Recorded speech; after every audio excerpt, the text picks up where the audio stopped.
Yes.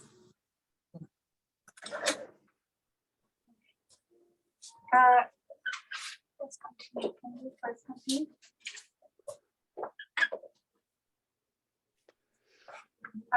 Good morning. My name is Valeria Parra. I'm a physician from Peru, and I'm from Universidad Peruana Cayetano Heredia. And today I will talk about young onset Parkinson's disease, case presentation, and associated risk factors. The content of my presentation will include a case presentation, then definition of this disease, epidemiology, clinical manifestations, diagnosis, and the most important risk factors such as genetics, environmental, and finally the conclusions. So our patient has 43 years old. She's right-handed female, and she had not known past medical history. She was born in Honduras, and she had been residing here in the US for 20 years. Her main complaint was tremors in the left hand that had progressively worsening since 2016.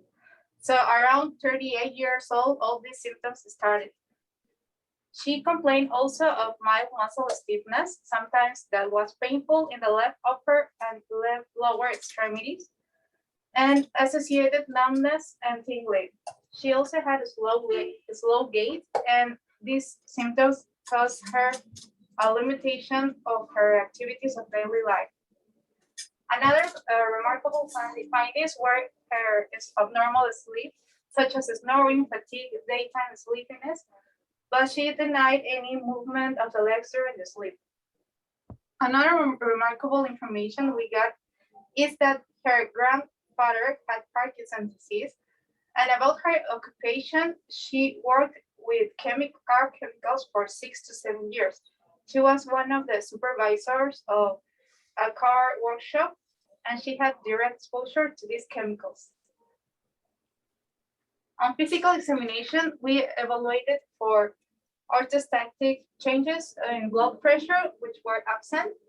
And the most remarkable findings were Parkinsonian signs, which were mask-like facies, staring, lack of arm swing, positive glabellar, tap sign, cough wheeling, which was present on both arms, but most importantly, in the left side, a resting tremor around 5 to 7 hertz that was improved with intentional movement, and the outstretched hands did not reproduce the tremor. And the test results were a normal non-contrast head CT scan, a normal EMG of the upper extremities, and a normal motor and sensory nerve conduction study. However, we couldn't perform the sleep study because the patient canceled it. And the final diagnosis was Parkinson's disease, and she started maintaining levodopa, carbidopa, and physical therapy. So to start with this disease, we have to define what is young onset Parkinson's disease, which is defined as Parkinsonism starting before age 50, and sometimes it's considered between age 21 and 40. The diagnosis is a clinical diagnosis, and there's another entity called juvenile Parkinson's disease, which is the diagnosis before age 21. About the epidemiology, Parkinson's disease affects around 60,000 new cases of Americans here in the United States having this disease of Parkinson, and around 20% of this population are young onset. So it's around 6,000 to 12,000 new cases, according to the American Parkinson Association. The clinical manifestations are just like Parkinson's disease, the classical Parkinsonism, but there are some unique features that we have to take into account. Here I put a table that compare about between young onset and late onset Parkinson's disease. And I want to remark that young onset Parkinson's disease has a more slowly progression in terms of motor function, and it also had preserved cognitive function. Whereas late onset usually have this cognitive dysfunction late in the disease. And another feature that is important is the off-time dystonia, which is when the patient wakes up early in the morning, the patient does not have stiffness of the muscles, and just before the next dose of levodopa carbidopa, for example. So these patients are more susceptible of having off-time dystonia. Another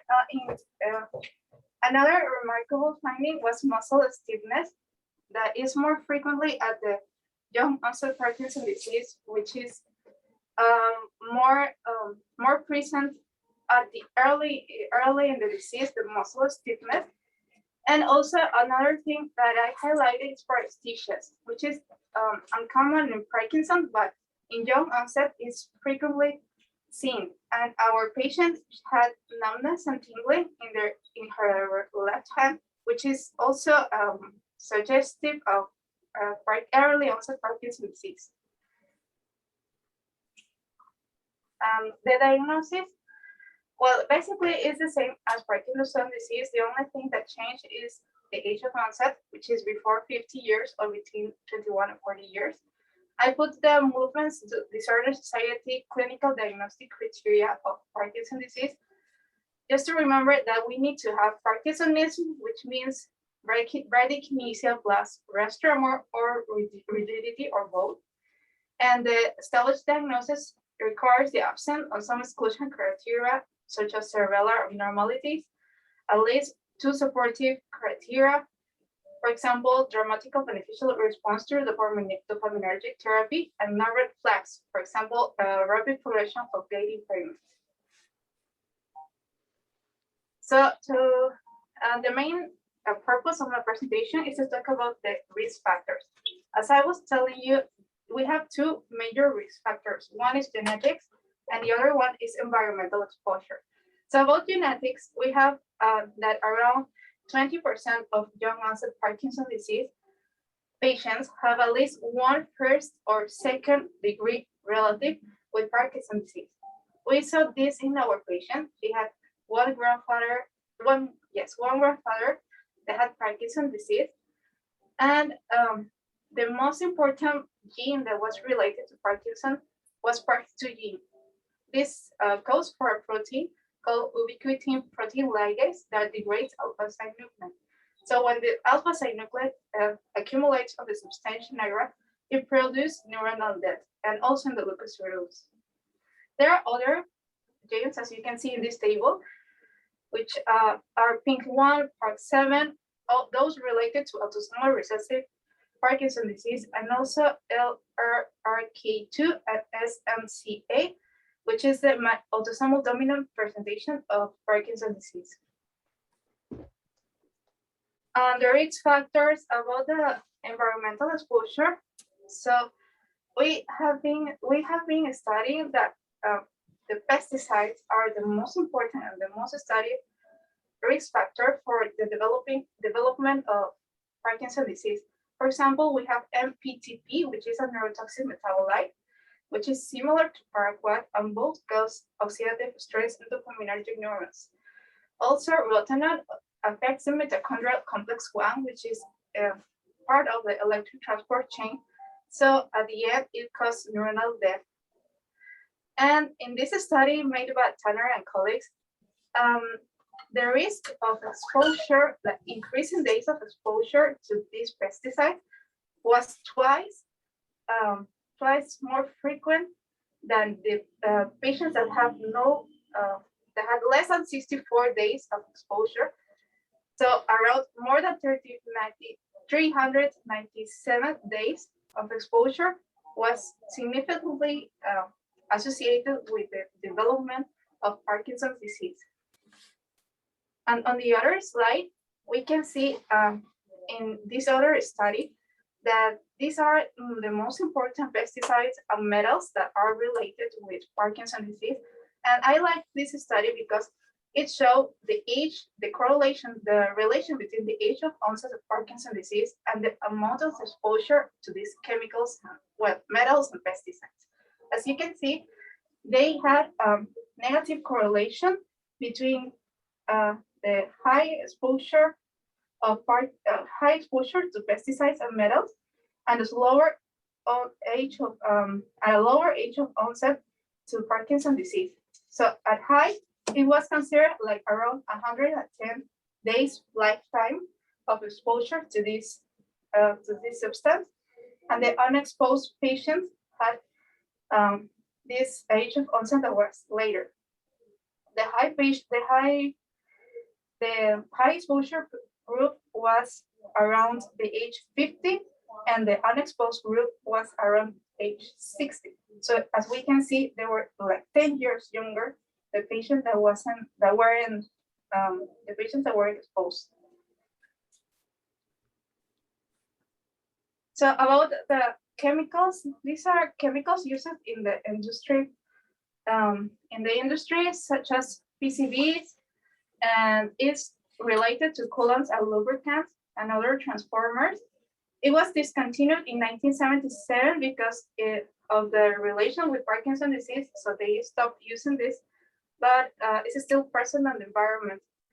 PBDE is related to PCBs that started being used instead of PCBs, and is used for carpeting, furniture, cushions, home insulation, and also other electronic equipment. And this is still a study that it can be related with the early onset of Parkinson's disease. There are others, such as engineered nanoparticles, which are adjuncts for medical imaging, vehicles for drug delivery, and is also related. And about the solvents that may be used, for example, our patient may have been exposed to solvents. It's not a clear relation between Parkinson's disease onset and the development of this disease, but there are some tremors or other movement disorders that have been seen with exposure to these chemicals, these solvents. But from these solvents, even if there is no particular relationship, established relationship, we have one that it has a relationship, which is trichloroethylene, TCE, and it's used in the rubber industry, multiple industry, in the rubber industry, adhesives, paints, lacquers, adhesives, formulations, and this is usually used prior to plating. Plating means that covering with metal, a surface covered with a metal. For example, when cars are made, they are covered with a plate surface. Anodizing is doing some decorative items for made of metal. So having this shape is also used in TCE, and also painting any kind of surface, which can include cars. So in this table, the physiopathology of these chemicals are basically, in the case of PCBs and PBDEs, because oxidative stress, alteration of dopamine homeostasis, and calcium homeostasis. In the case of calcium, the calcium accumulation, when it's high on the dopaminergic neurons, it can be destroyed these neurons, and it causes neuronal death. In the case of metals, were studied were iron, copper, manganese, lead, mercury, and nanoparticles that I just mentioned. They all also cause oxidative stress to the dopaminergic neurons.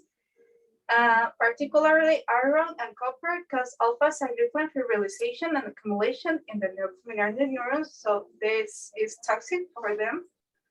And finally, the solvent that I mentioned, the TCE, because as you can see, this is a strong association, multiple reports of this solvent, both in humans and animals, and it causes a lot of effects such as oxidative stress, mitochondrial dysfunction, the calcium homeostasis alteration that I mentioned, and alpha-synuclein accumulation. So finally, we have to consider this disease as an occupational exposure, as I've been telling you, that is related to chemicals and pesticides exposure.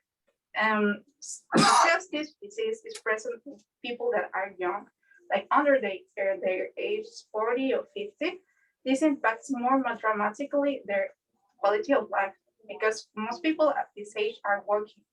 So our patient had this impairment on their quality of her functionality, and this may be affecting her life, her quality of life, and all the activities she was doing. The risk of young onset Parkinson's disease may be decreased by avoiding these toxic exposures that I mentioned, if no previous family history is reported.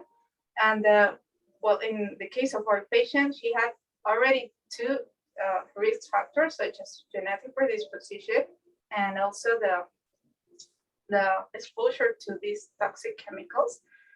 And so what I want you to remember from my presentation is our clinical practice should include a more detailed exploration of the patient current or previous occupation, as this diagnosis may be preventable, a preventable neurodegenerative disease. Like sometimes we see that Parkinson's disease has no cure or the better treatment, but actually we can prevent this by counseling the patient to change maybe the occupational exposure or protecting himself or herself from this exposure.